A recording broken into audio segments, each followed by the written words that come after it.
अस्सलाम वालेकुम दोस्तों, ड्रामा से डैंग की आने वाली साथ बहुत दिलचस्प होती जा रही हैं। अब मीशा और शबाब के दरमियान खुलेआम जंग का आगाज़ हो चुका है। शबाब कहती है कि मैं मीशा को एक मिनट के लिए इस घर में नहीं रहने दूंगी क्योंकि उसे डर होता है कि वो ज़वार शाह को उसे छीन लेगी। दूसरी तरफ मीशा का कहना होता है कि जिसने उसको नुकसान पहुँचाया है या उसके साथ जुल्म किया है सबसे बदला लिया जाएगा, सबका हिसाब होगा। वो कहती है कि शबाब ने भी मुझे घर से बाहर निकाल दिया था, मेरा बेटा छीन लिया था, अब मैं शबाब को घर से बाहर निकाल कर ही दम लूंगी। दूसरी तरफ मीशा जावेद से कहती है कि मेरा साथ दो, तुम्हारा ही फायदा होगा। आगे से जावेद कहता है किस हद तक तुम पर इतबार किया जा सकता है। मीशा कहती है इसमें तुम्हारा ही फायदा है, नुकसान नहीं है। ज़वार शाह और शबाब के दरमियान ताल्लुकात बहुत ख़राब होना शुरू हो जाते हैं। वो ज़वार शाह से कहती है कि मैं आपकी बीवी हूँ, मैं क्यों उतर गई हूँ आपके दिल से। वो कहता है कि इस रिश्ते को खोखला तुमने खुद बनाया है, तुमने खुद ऐसी हरकतें की हैं कि तुम मेरे दिल से उतर गई हो। वो आगे से कहती है कि मैं दोबारा वो मकाम हासिल करना चाहती हूँ। ज़वार शाह कहता है अगर तुमने मेरी बात मानी होती, मेरी बहन को बचा लिया होता तो आज तुम्हारा वही मकाम होता जो पहले था, लेकिन अब वो मकाम ख़त्म हो चुका है। अब शबाब जब अपना घर टूटते हुए देखती है तो वो मीशा से तरले करना शुरू कर देती है, रोना शुरू कर देती है और कहती है किसी का घर तोड़ के अपने घर नहीं बसाया जा सकता।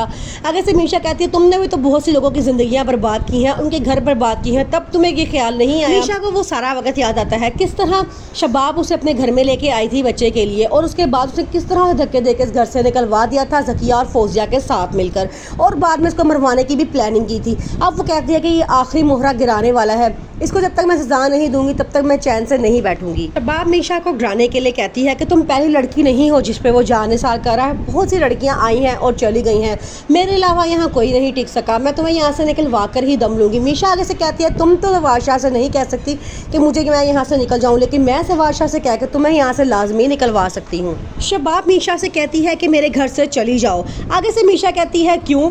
वो कहती है यहाँ से चली जाओ वरना। मीशा कहती है कि वरना क्या, ज़वार शाह से कह के मुझे धक्के देके घर से निकलवाओगी, और ज़वार शाह ऐसा कभी नहीं करेगा। ये कह के वो बड़े इत्मीनान के साथ कमरे से बाहर निकल जाती है। दूसरी तरफ आमिर अब एक सॉलिड प्लान बनाता है। वो चाहता है घर से चोरी कर ली जाए और तमाम इल्ज़ाम मीशा पे लगा दिया जाए। इस मकसद के लिए वो घर से काफ़ी ज़ेवर चोरी कर लेता है। अब उसकी ये कोशिश होती है किसी तरह मीशा पे सारा इल्ज़ाम लगा दिया जाए और धक्के देके इस घर से निकाल दिया जाए, क्योंकि सब जानते हैं कि मीशा ने ही वीडियो बनाकर ज़वार शाह और शबाब को दिखाई थी और उनकी बहन ज़किया को जेल तक भिजवाया था, जो आज इस दुनिया में नहीं रही। फिर ज़वार शाह अपने जेब से पैसों की गड्डी निकालता है और मीशा के हाथ में पकड़ा देता है और कहता है कि हैसियत बदली भी जा सकती है।